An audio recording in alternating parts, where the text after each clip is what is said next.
I'm gonna see if this works because I still have the live that I did this morning uploading, and my bandwidth is pretty crappy.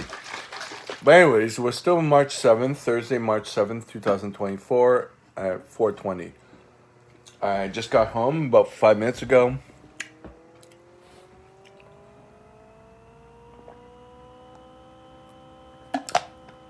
I got the minoxidil. Now it's kind of funny that it's the woman's husband who gave it to me, and he doesn't have hair problems. But I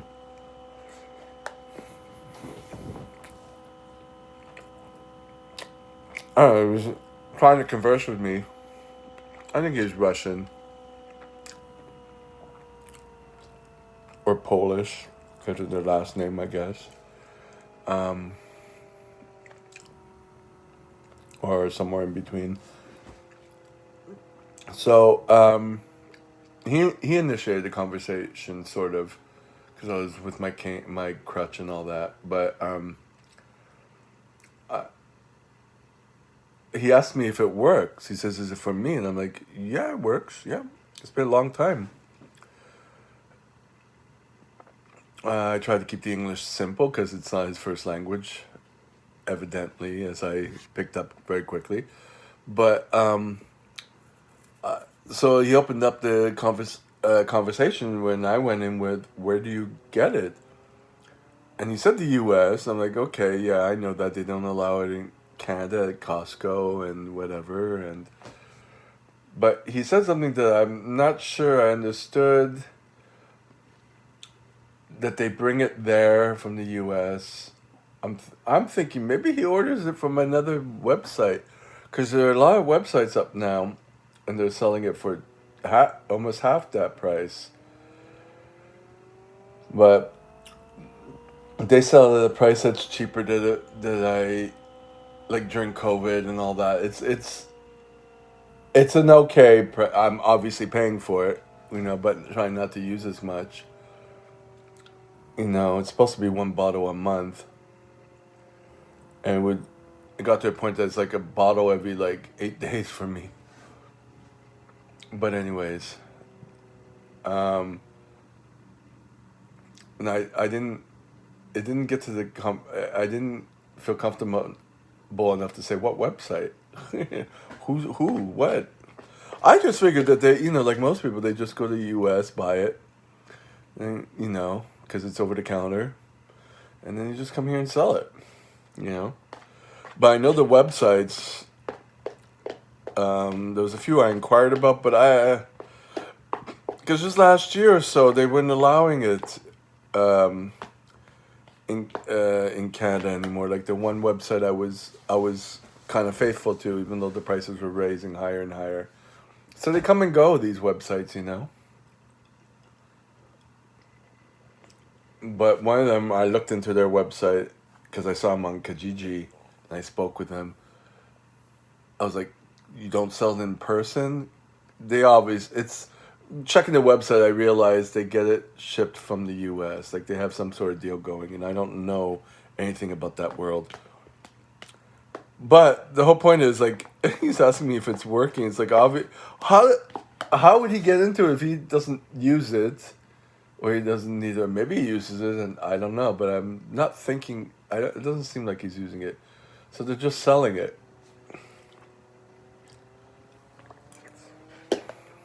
I don't know. So anyway, so it was a good day to go because it was sunny. It's sunny, and I figured, that's the time to go. If it takes me an hour to go somewhere, you know. And it's a quiet area. But then I started getting depressed because I couldn't live there. I thought maybe, to be, if you want to be away from action or whatever, I don't know. But people on the bus, it's like you feel the mental illness there, in that area. You feel the depression. And then to top it off, I think that there was this guy who I went to school with. I don't think we ever talked, and I remember him from a music class or something. Like I knew who he was, and this was at the beginning of COVID, just before the lockdowns, I think, or at the same time. And we met and we talked, and I I was like, okay, I was pretty open to another conversation, I guess, even though there was some things with his personality. I didn't know him. I don't know anything about him, you know. And I don't even think he even remembered anything about me. I think I don't know what the situation was, but it ended off a good note. But he would say things like, "But you're good, right?"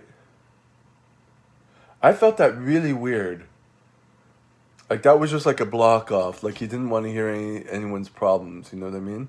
So I never said any of my problems. But then he was saying his problems in the sense that it's his parents' fault that he can't get a citizenship in Israel. You know what I mean? Because he's Israeli, and it's their fault. And I'm like, what are you, 12? Blaming your parents for the way you came out? It's too late for that. You know, you're in a. I've. So those two things really stuck with me, like as immature and angry. You know what I mean? And not open. I wanted to make friends because he had a. It was a Facebook post on a community center webpage, and it seemed legit. So that's why I contacted him. Then after that, um, he he got onto this. This is the thing that kind of just now, well, while I was waiting for the bus to come back, that really made me go, was very cringy to me. Um, this is all just my thoughts. I never saw him again after that, you know. But um, it's not that I'm not open to it. It's just like I don't know, you know. Um, he